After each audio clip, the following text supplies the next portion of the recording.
Trésor, mémoire de radio, présente. 13 mémoire de radio, presente. 13 mémoire de radio, presente. 13 mémoire de radio, presente.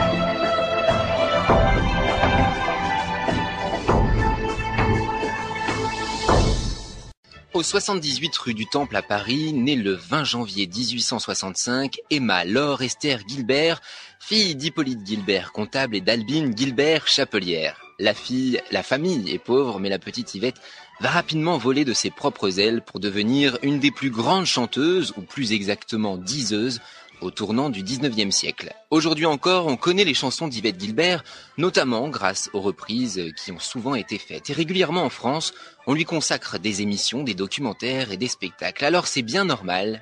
Laissez faire le temps par Yvette Gilbert. Le miroir, quand il peut, est franc sans réserve. Mais autant qu'on le veut, la glace conserve. Car dans un miroir, il faut savoir. Mes yeux se sont ouverts et grand bien me fasse. Les printemps aux hivers ont cédé la place. Eh bien quoi, voilà. Et tout le monde doit-on passer par là? Tout le monde doit-on passer par là?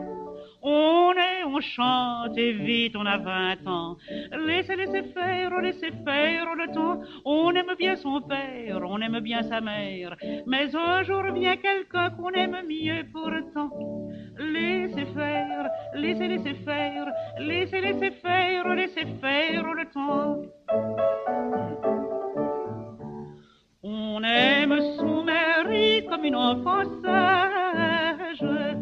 Un jour l'homme chéri n'est plus du ménage.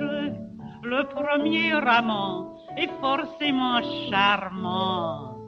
On devrait se blaser dès le 4e. Mais hélas, le baiser n'est jamais le même. Alors quoi, ben voilà. Et tout le monde doit-on passer par là? Tout le monde doit-on passer par là? On aime, on pleure et l'on a 40 ans. Laissez faire le temps. Et l'on veut rire encore, on sait que l'on peut plaire. Si l'on s'est aimé mieux, on n'aime plus autant. Laissez faire le temps. En suivant le chemin, voici qu'on est vieille. Pour alléger demain, pensons à la veille. Notre cœur blessé par le passé bercé, sans regrets exigeants et saute hantise. Rions des jeunes gens qui refont nos bêtises en disant voilà. Et tout le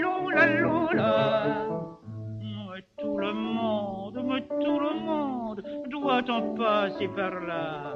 Tout le monde doit-on passer par là?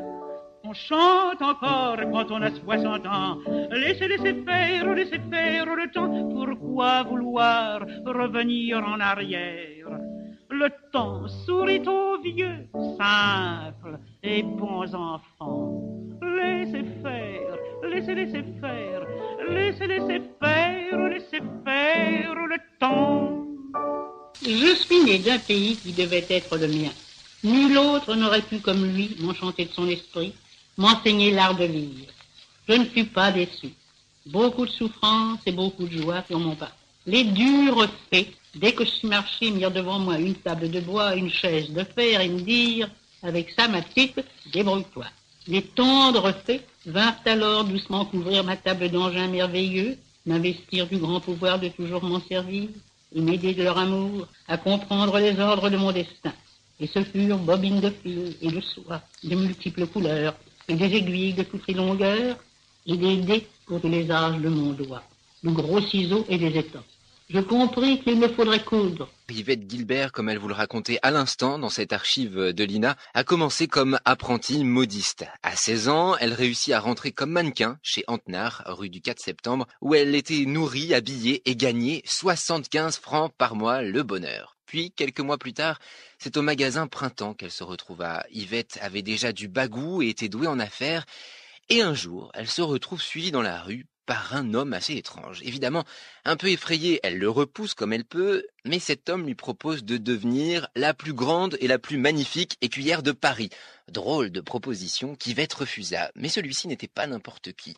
C'était Zidler, ce fameux entrepreneur du spectacle qui à ce moment-là avait le cirque sous verrière de l'hippodrome, près du pont de l'Alma, le café-concert du Jardin de Paris, et quelques années plus tard, avec son acolyte Holler, il allait ouvrir le fameux Moulin Rouge.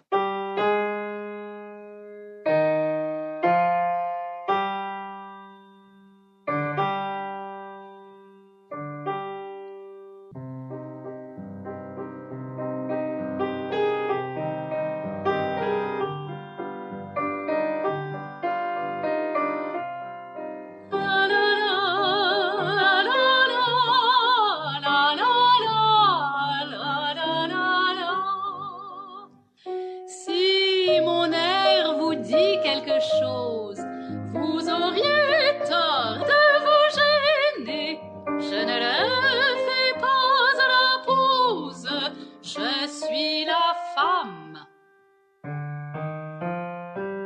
On me connaît. Bandeau plat ou crinière folle, dites quel front vous rendrait fou. J'ai l'art de toutes les écoles, j'ai des hommes pour tous les goûts. Si mon air vous dit quelque chose, vous auriez tort de vous gêner. Je ne le fais pas à la pause, je suis la femme. On me connaît. Nos armes ne sont pas égales pour que je vous tende la main. Vous n'êtes que des naïfs mâles. Je suis l'éternel féminin.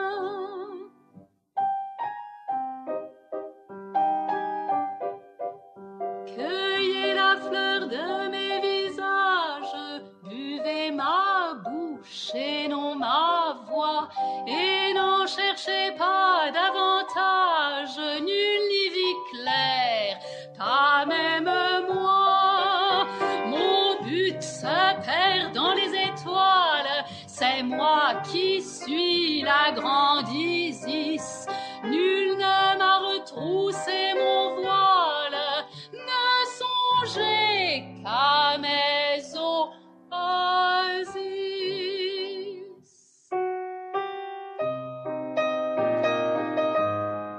Vous auriez tort de vous gêner. Je suis la femme.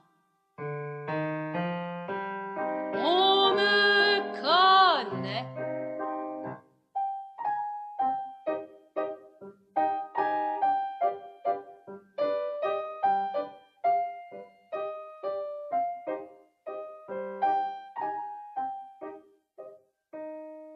La femme, une chanson du répertoire d'Yvette Guilbert, ici superbement interprétée par Nathalie Joly. Alors revenons donc à Zidler, qui avait accosté notre petite Yvette dans la rue. Eh bien, il restera finalement un ami fidèle tout au long de la carrière d'Yvette, et indirectement, c'est grâce à lui qu'elle va rentrer dans le monde du théâtre et de la chanson. Un jour, il lui envoya des places pour Cléopâtre, au théâtre de la Porte Saint-Martin, avec la grande Sarah Bernard. Et c'est là qu'elle rencontra Edmond Stoulig, critique dramatique, qui en l'écoutant parler de théâtre avec tant d'aisance et d'intelligence, lui conseilla d'aller prendre des cours de comédie. Quelques mois plus tard, elle jouait Madame de Nevers dans La Reine Margot de Dumas au théâtre des Bouffes du Nord. Oh, le théâtre, elle va en faire pas mal, mais ça ne prend pas. On lui conseille alors de passer au café-concert. Ni une ni deux, Yvette trouve un engagement au Casino de Lyon, puis en novembre 1889, elle obtient un contrat de 2 mois à l'Eldorado, et voici une de ses toutes premières chansons enregistrées en 1897. Attention, ça gratte, c'est Fleur de Berge. Fleur de berge, chantée et créée par Yvette Guilbert.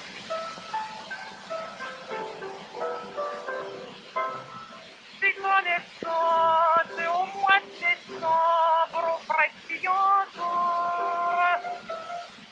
Un marinier, rouquin comme l'ambre, un vrai brin d'amour. Comme il le dit, c'est pas de la bête, cette belle émission. Vrai s'offrirait bien, quoi qu'en tête, une prise de gauche. Il peuplait sa gosse, sa petite môme, dans le jour en bateau. Il promenait la nuit, le bout de ma peau. Il me caressait, fallait voir comme c'était un gars, c'était un homme.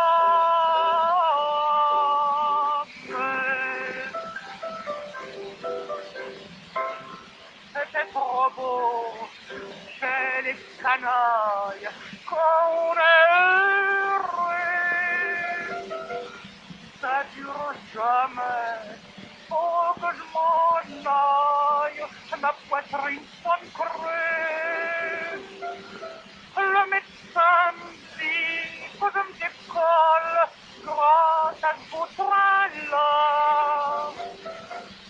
Dans 2 mois, j'évite ma boussole, faut partir, y'a pas.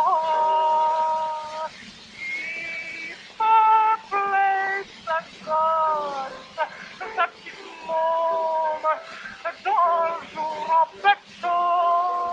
Il promenait la nuit, à bout de ma peau. Il me caressait, fallait voir comme. Je pourrais jamais aimer d'autres hommes.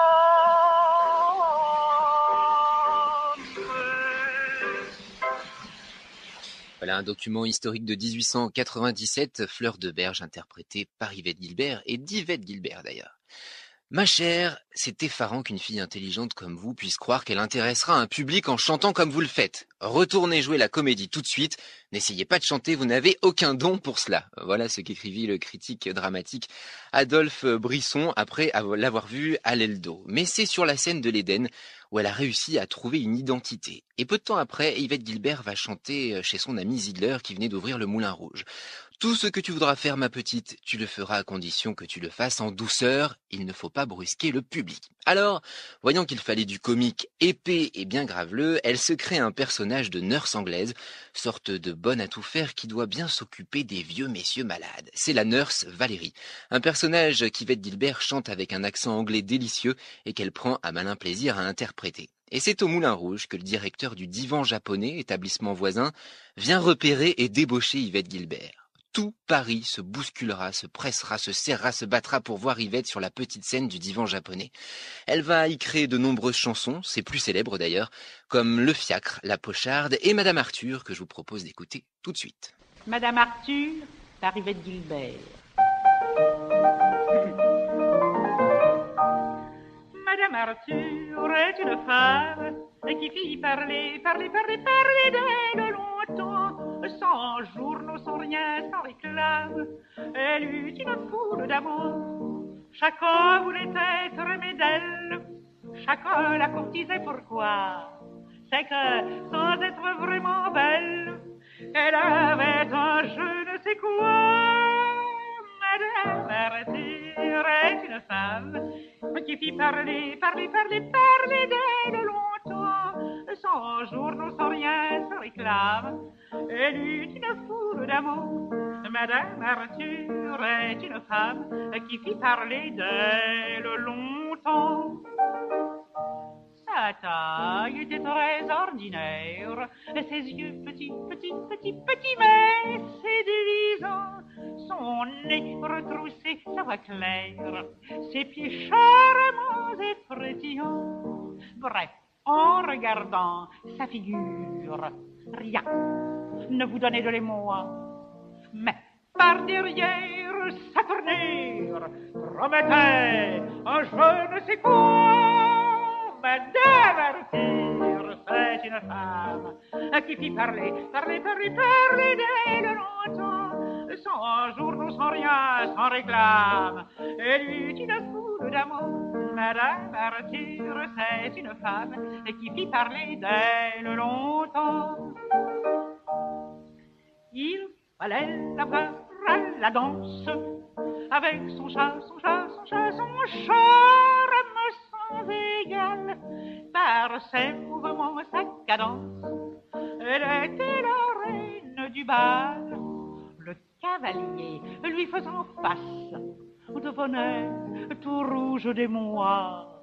Quand levant sa jupe avec grâce, il voyait son je ne sais quoi. Madame Arthur, c'est une femme qui fit parler d'elle longtemps, sans journaux, sans rien, sans réclame. Elle eut une foule d'amour. Madame Arthur, c'est une femme qui fit parler d'elle longtemps. Pardon, disait Monsieur Prudhomme, mais de quoi donc vivait cette dame, ayant si grand train de maison, courant de l'opéra au drame, et soupant chaque soir, dit-on. Ah, c'est qu'elle était, pourquoi le taire, habile à payer chaque mois, fournisseur et propriétaire, rien qu'avec son je ne sais quoi. Madame Arthur, c'est une femme qui fit parler d'elle longtemps, sans journaux, sans rien, sans réclame. Elle eut une foule d'amour. Madame Arthur, c'est une femme qui fit parler d'elle longtemps. Madame Arthur par Yvette Guilbert. Alors après le divan japonais, il faut une plus grande salle pour Yvette Guilbert. Le Grand Concert parisien est prêt à déposer le bilan.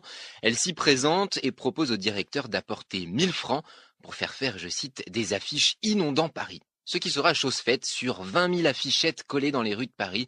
On pouvait y lire Yvette Guilbert, la diseuse fin de siècle, le 5 octobre 1891 au concert parisien. Le succès est tel que chaque soir, les fiacres envahissent le faubourg Saint-Denis. Les salles débordent et de 100 francs par soirée, Yvette passe presque immédiatement à 500 francs. Un an plus tard, en procès avec le patron, Yvette quitta le concert parisien. Oh, elle n'avait pas de souci à se faire, elle était réclamée partout. Elle se produisit à la Scala, sur les Champs-Élysées aux Ambassadeurs, aux Folies Bergères aussi, et même au Chat Noir. Que de succès à la Scala je dus à Bruant. Et pourtant combien m'intimidèrent ces couplets. Je n'étais jamais sûre de savoir les exprimer. Quelle profondeur sous la forme gouailleuse de son verbe. Comme j'aimais Bruant, son immense talent, sa miséricorde. Yvette Guilbert, la chanson de ma vie. Une chanson de Bruant. Je suis dans le bottin. De quoi? Ben vrai, t'as pas la trouille. J'allais à l'école avec toi. Et c'est pour ça, dis, sale fripouille, que tu veux crâner avec moi. Quoi? Tu connais donc pas le gros Charles, le chemisier de la rue Saint-Martin? Tu sais donc pas à qui tu parles. Oh! Je suis dans le botte. Oui, dans le bottin, avec la tierce, avec les poilus du quartier, tous les gros bonnets du commerce, des grands boulevards et du sentier. Et je deviens un homme considérable. T'entends? Espèce de puritain. Et je suis honoré, et je suis honorable. Ah! Je suis dans le bottin. Je suis boutiquier, je paye ma patente. Je suis un notable commerçant. Tandis que toi, t'en as-tu de la rente? T'en as-tu du 3%? Ah, mon vieux, quoi, tu peux pas y faire. T'as pas le rond, t'as pas un ratin. Oh, dis-moi, regarde-moi, mais regarde-moi, nom de Dieu, regarde-moi, regarde ma gueule. Eh ben, moi, j'ai fait mon affaire. Ah, je suis dans le bottin. Et je fais partie du parti de l'ordre. J'en ai assez de vos syndicats. Et puis, c'est plus moi qu'on fait mordre au boniment de vos avocats. J'en ai soupé des anarchistes et des socialistes de pantins. Moi, et regarde-moi, moi. Eh ben, moi, je marche avec les royalistes. Oh, je suis dans le bottin. De Je suis dans le bottin de Bruant, interprété par Yvette Guilbert. Alors qu'Yvette a un succès incroyable, aussi bien en France que partout en Europe et en Amérique, elle doit interrompre sa carrière souffrant d'une néphrite, une inflammation des reins. À son retour en 1913, Yvette change de répertoire, finit les grivoiseries.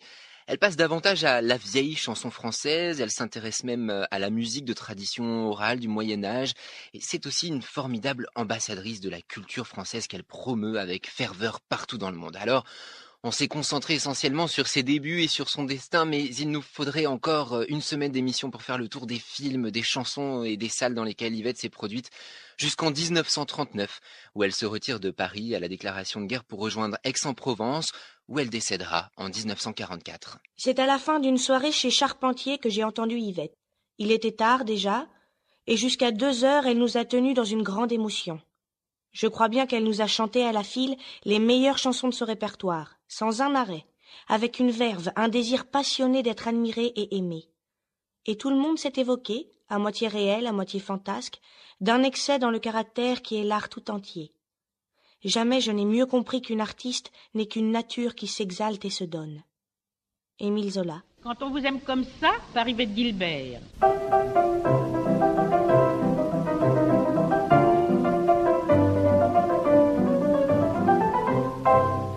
Que je suis heureuse, ma chère, j'en perds la tête. Ah, ce n'est pas de la pour plaisanter. Du beau Raoul, j'ai su faire la conquête. Je suis aimée et je peux m'en vanter.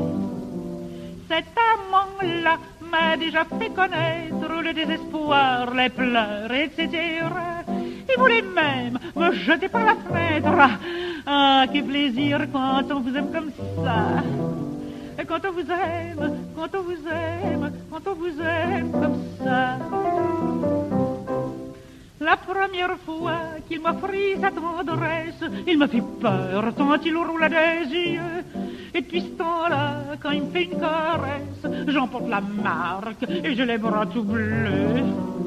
À son désir, souvent, je me dérobe, car pour m'aimer, je sais que cet être-là va me déchirer mon jupon et ma robe. Ah, quel plaisir quand on vous aime comme ça. Quand on vous aime, quand on vous aime, quand on vous aime comme ça. Quand il me soulève, pas moyen que je m'échappe, il me serre si fort. Oh, je perds la respiration. Comme sur la joue, il me colle une petite tape. Et tout de suite, ça me fait comme une fluxion. Et s'il me presse la main, je suis sûr qu'il va me la tordre. Et s'il me touche le doigt, je suis sûr qu'il l'écrasera. Il ne peut pas m'embrasser sans me mordre. Oh, quel plaisir quand on vous aime comme ça. Quand on vous aime, quand on vous aime, quand on vous aime. Quand il veut bien m'emmener à la promenade, selon des chemins couverts et poussiéreux. Et si passe quelqu'un, Raoul devient maussade, il faut tout de suite que je baisse les yeux. Si je me retourne alors, il faut voir comme Raoul me pince en me disant tout bas, je te casse la gueule si tu regardes un autre homme. Oh, quel plaisir quand on vous aime comme ça. Quand on vous aime, oh, quand on vous aime, oh, quand on vous aime comme ça. Quand on vous aime comme ça, interprété par Yvette Guilbert.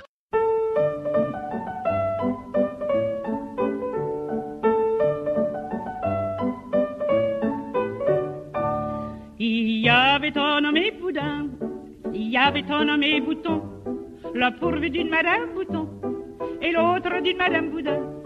Au Sacré-Cœur, Madame Bouton avait connu Madame Boudin. À Condorcet, Monsieur Boudin avait connu Monsieur Bouton.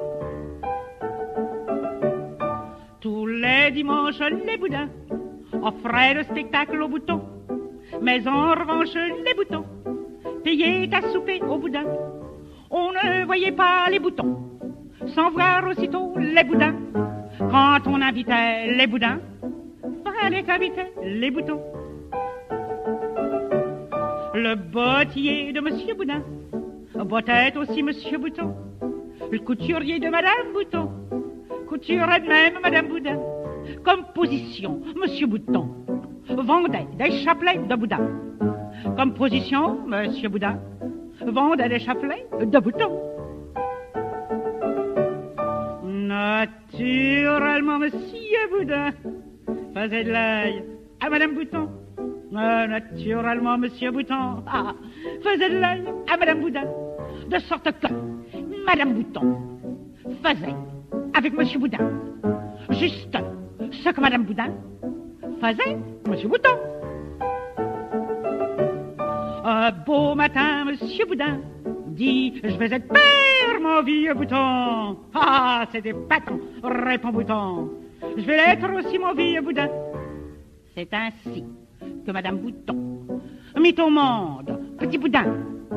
C'est ainsi que Madame Boudin mit au monde un petit Bouton. Voilà.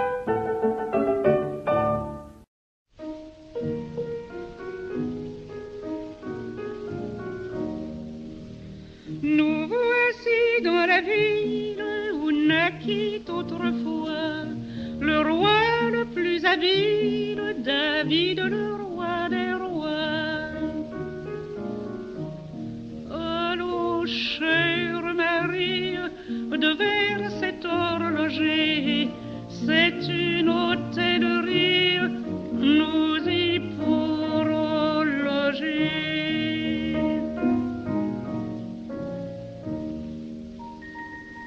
Il est 6 heures.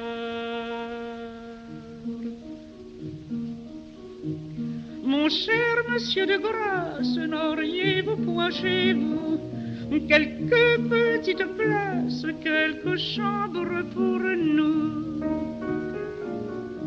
Vous perdez votre peine, vous venez un peu tard, ma maison est trop pleine, cherchez quelque autre part. Il est 7 heures.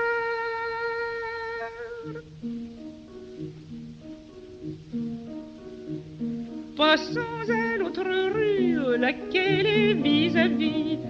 Tout devant notre vue, j'aperçois un logis. Joseph, ton bras de grâce, je ne puis plus marcher, je me trouve si lasse. Il faut pourtant chercher.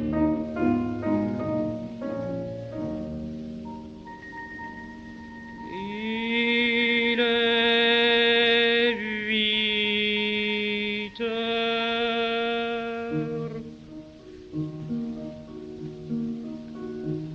Patron des Trois Couronnes, auriez-vous logement chez vous pour 2 personnes, quelques trous seulement? J'ai noble compagnie dont j'aurai du profit, je hais la pauvrerie, allez vous ôte d'ici. Monsieur, je vous en prie, pour l'amour du bon Dieu, dans votre hôtellerie, que nous ayons un lieu. Cherchez votre retraite autre part, charpentier, ma maison n'est point faite pour des gens de métier. Il est 9 heures.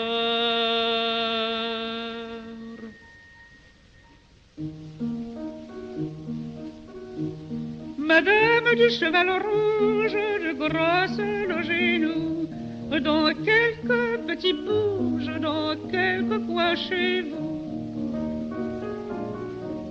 Mais je n'ai point de place, je suis couché sans drap ce soir sur la paillasse, sans aucun matelas. Oh, madame l'hôtesse, crie la Vierge à genoux, pitié pour ma détresse, recevez-moi chez vous. Excusez ma pensée, madame, je ne la puis cacher. Vous êtes avancée, madame, et prête d'accoucher. Il est 11 heures.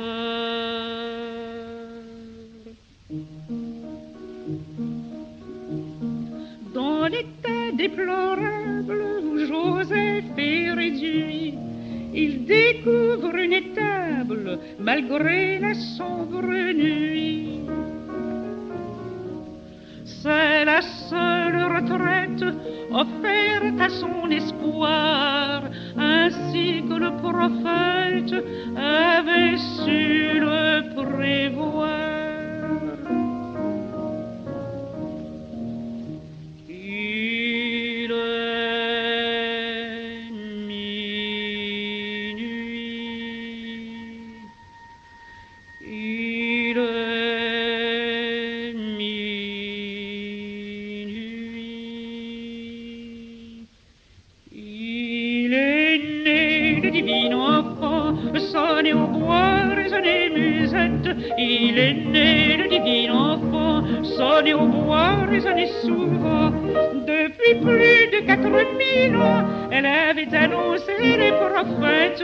Il est né le petit enfant, joué au bois, résonné souvent. Il est né le divin enfant, sonné au bois, résonné musette. Il est né le divin enfant, sonné au bois, résonné souvent.